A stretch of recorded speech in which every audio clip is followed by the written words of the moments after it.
One, two, three, viva l'Algérie. Non, un partout contre la Russie, tu peux pas dire one, two, three, viva l'Algérie. Non, tu peux dire one, two, three, viva l'Algérie. Non, non, one, two, three, viva l'Algérie. Non, one, oh et puis merde.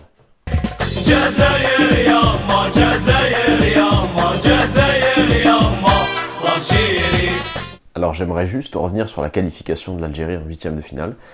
Bravo, déjà. Et je voudrais m'adresser aux Algériens. C'est quoi votre problème? Qu'est-ce que c'est que ce truc de faire la fête tout le temps? Dès que l'Algérie marque un but, sort les drapeaux, les maillots, on remue les culs au balcon. Waouh! On fait ça, non? Non, en France, il y a une tradition. C'est de faire la gueule. Tout le temps.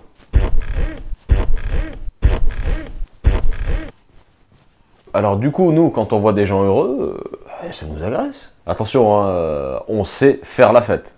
Mais nous, notre truc, c'est plus le vin. Pas le gaillac perlé ou le chardonnay de mes couilles. Hein. Non, non, non, du gros rouge qui tâche. Hein. Puis après, on chante des chansons cochonnes, on vomit, s'endort dans le caniveau.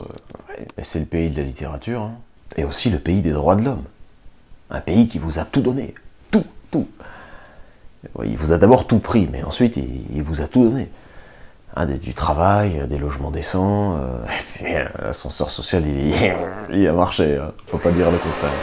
Ce qui est beau dans cette histoire, c'est que la France a laissé sa chance aux immigrés. Et aujourd'hui, on voit même des Noirs en costard. Ah ben si, à l'entrée des boîtes de nuit, souvent. Les Portugais habitent les appartements parisiens les plus luxueux, en VIP. Oui, en loge, si tu veux. Alors je parlais de fête tout à l'heure, on reste là-dedans, des nouvelles de Jean-Louis Borloo.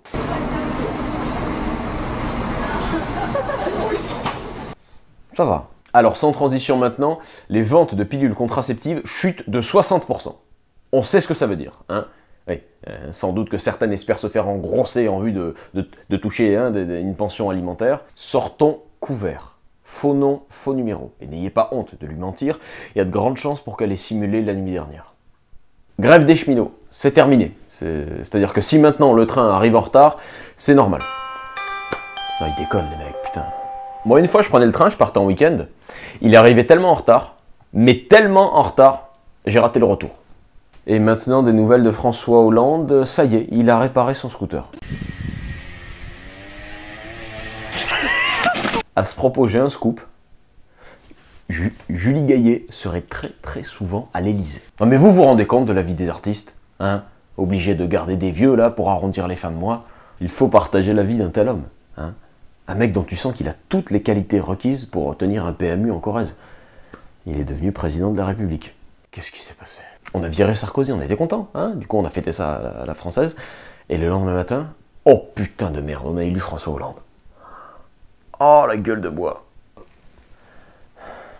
C'est voter Hollande, c'est comme baiser une moche. Tu veux oublier, mais surtout tu veux vite qu'elle se barre. Impossible. Non. Il a le double des clés et il s'est mis sur le bail pendant 5 ans. Putain, faut qu'on arrête de picoler, les gars. Hein, Jean-Louis? Dis-leur, toi. Oula, c'est pas gagné.